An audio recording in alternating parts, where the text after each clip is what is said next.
دوستان، خوش آمدید به کانال پخت و پزهای خانگی. ما امروز همراه یک نوع پانچیک در تفتان تیار میکنیم، یعنی در دخابکه. محصولات لازمه برای ما 200-250 میلی لیتر آب ما سخت گرم نباشد، برای یعنی بولیچکه خمیرای مخیل پیشنی ما آبی سخت گرم استفاده نبریم. 500 گرم آرد، 20 گرم دراژ تر استفاده برید، یک پاچکچه 10 گرم استفاده برید میشد. از طبیعت دراژ من تر بودم، من 20 گرم گرفتم. 2 قاشق کلان شکر، 4 قاشق کلان روغن رستنی، 1 دانه تخم لازم است. زردش برای مالیدن روی، سفیدش برای داخلش. این محصولات برای تیار کردنی پانچیک ما لازم است.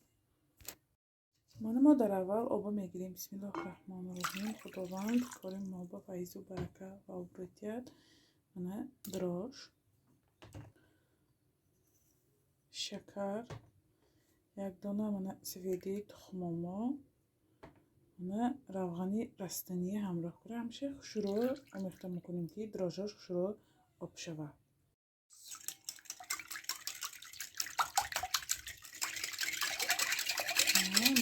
من دراژمه رو شروع آب میکنیم. دراژمه آب کنیم. من میخوای کف کم برید. این تماما استادگیش نیه. من آرده همراه کنیم. ما شروع خمیری سخت کک تیار میکنیم.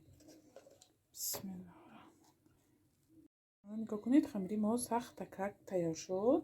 من بالاش به کمتر 1-2 چکه روغن کرد، شروع بالاش سلفان کرد تا دم کردنش میمونه.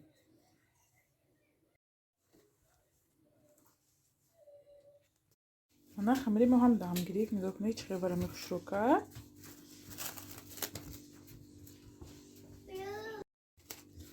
من بیاد برام شروع کرد. من کمتر استالا روغن میکنیم. من خمیرمای میگیریم.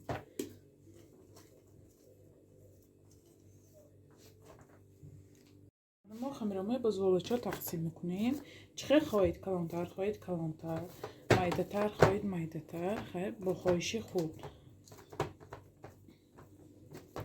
اگر آیلتان بسیار باشد میتونید 2 تا خیلی ریسیپت استفاده برید. من زولچه های 100 گرمی میگیرم. خیلی شرط نیست شما ترازوچه داشته باشید، میتونید همیشه خیلی برابر تقسیم کنید که میشه. همینجا به سوال آمد که خیلی ترازوچه نداریم چیکار کنیم. خیلی شرط نیست که شما همین چیز داشته باشید. خیلی داشتگی ها میتونن استفاده برن. ما شروع زولچه میگیریم. خمیرما به حد خشرامدگی، ملایمکی، نغزامدگی. خمیری سخت تکر یعنی بولیشکر خیلی پانچیکا استفاده بریم نغز، برای اینکه خیلی چخگام تست تیار میکنیم. خمیری سویقه خیلی راستیگه کمتر دشوارتر کره خیلی بولیشکایی و پانچیک ساختن. برای همین من فقط خمیری سخت استفاده میرم.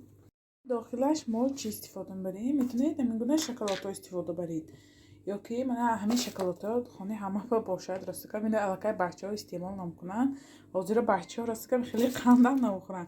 برای همین هم خیلی خنده باشد میتونید شما همه اینا چقدر شاده ما اینا مایده میکنیم برای داخلی پانچیکا. ما میتونید همین شکلات ها یا که وریانی های سخت استفاده برید، یعنی جیم های خیلی مغازمی خیلی خودتان ساختگی باشد می استفاده برید میشه. حاضر من می شکلات های همیشه شاده مایده میکنم. داخلی همین پانچیکامو با میگیریم. یعنی نگاه کنید من این هم خیلی شکلات راستگه بینه سال 90 جای کارخانه ها ما یعنی تحفه داده برای فرزنده پدرکه. من تا همینجا خیلی استاده است که مغزاش چینی میخورد فرزنده. من همین نموداش که چقدر شد بالکن استاده است. خواستم امروز من داخلی بولیشکه همراه کنم، یعنی پانچیکامو با که آب شود با شروع میپیاد درونش به فقط که راستی جیم داراش نیه نسبه در نشنده خیلی مربا داراش نیه. خیلی خیلی سیاهاش به حد نقص میمونه. سیاه و سفید میشه آمیخته کنیم که نقص میشه. من نگاه کنید امتب همیشه من شکلاتای ریزه کرم.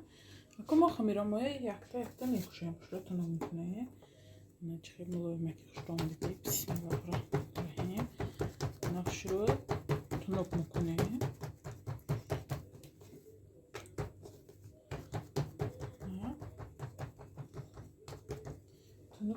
همین داخلش با همین شکلاتی ریزکریگی هم میمونه.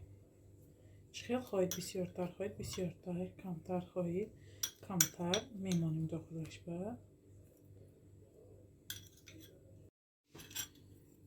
راست دیگه با همین شکلات های مخکر استفاده نبریم تماما این فرزنده ما نموخورد این شکلات های.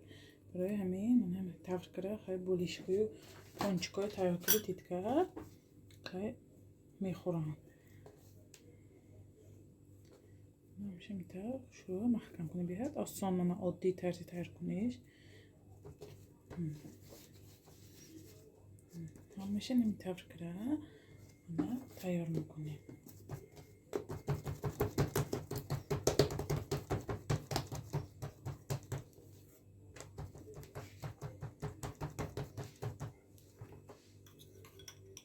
من دوسیتش به همین نموز شکلات استفاده بریم.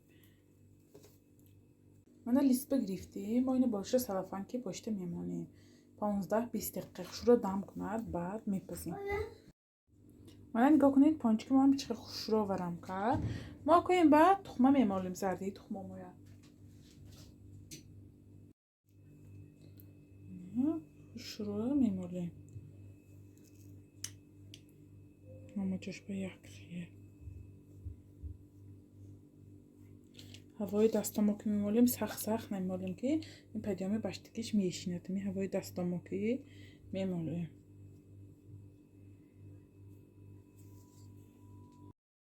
من با مدت 15-20 دقیقه 180-200 درجه تفتوننده ما پخته میگیریم. من چیکار میبینید پانچکای ما هم تیار شد یعنی بیاد شروع پخت ما اینه اکو میگیریم. من پانچکای ما هم خنک شد ما اینه اکو شروع آرامیتیم. من قاشق عسل گرفتم میتونید سگوشانی ملکا یا که قیام یکانچی مولید برای قپیدنی خیلی کاکاسوی ستروشکا. من همه جاشو شروع عسل میکنیم. من کاکاسوی ستروشکی من کیلوباین گرفتگی برای همین سیریز بیاد. میبینید علاقه نمودش چقدر عجایبات اومد. من خیلی آرا دادگی نگاه کنید و خیلی همتی نگاه کنید با خیلی آرا این خیلی به زیب میبیاد. من نگاه کنید نمودش چقدر عجایبات اومد. من اینجا به کریم های کریم شانتی پاک یعنی کریمی من استفاده بردگی علاقه بسیاری ها آگاهن.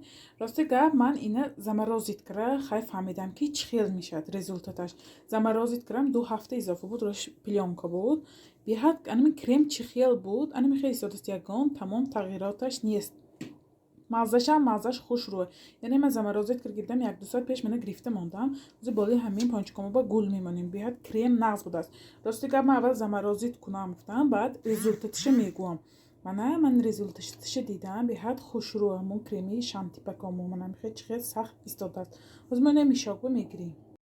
من کریم گرفتم میشاق با من نسات کردم نساتی گل من علاقه 2 تا گل موندم اینو تماما میکس کردم یعنی خیلی گرفتم امرزینی انم خیلی استفاده است یعنی من گل میمونه نگاه کنید چه گلاش شروع میبیاد یعنی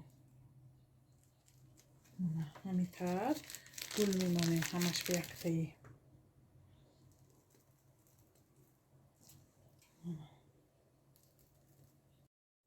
من نگاه کنید گلچه ها چه عجایبات اومد با من کمتر کاکائو میکنم دیگه بیاد آراتی نظم بینم تماما با نموده. من چگونه میبینید پانچکای ما هم تیار شد نگاه کنید نمودهش چه خیلی عجایبات اومد یک خیلی شروع اشتیاق آور. ما خیلی درونش شکستن بینیم درونش چه خیلی آمده است نمودهش من پشتش بسم الله الرحمن الرحیم بیاد باید شروع میکنه داخلش شکلاتی ما بیشنی تکی تیار کردیم داخلش. من نگاه کنید چه خمیراش ملایمی که عجایبات اشتها آور. شما هم حتما برای نزدیکان خود تیار کنید. کانال ما دستگیری کنید پادپیساتیه کنید یا رو دوستای دعوت کنید انشالله باز با دستگیری شما ویدیوهای بهتر و بهتر میشه. خیر تا ویدیوهای آینده در پناه خدا باشه.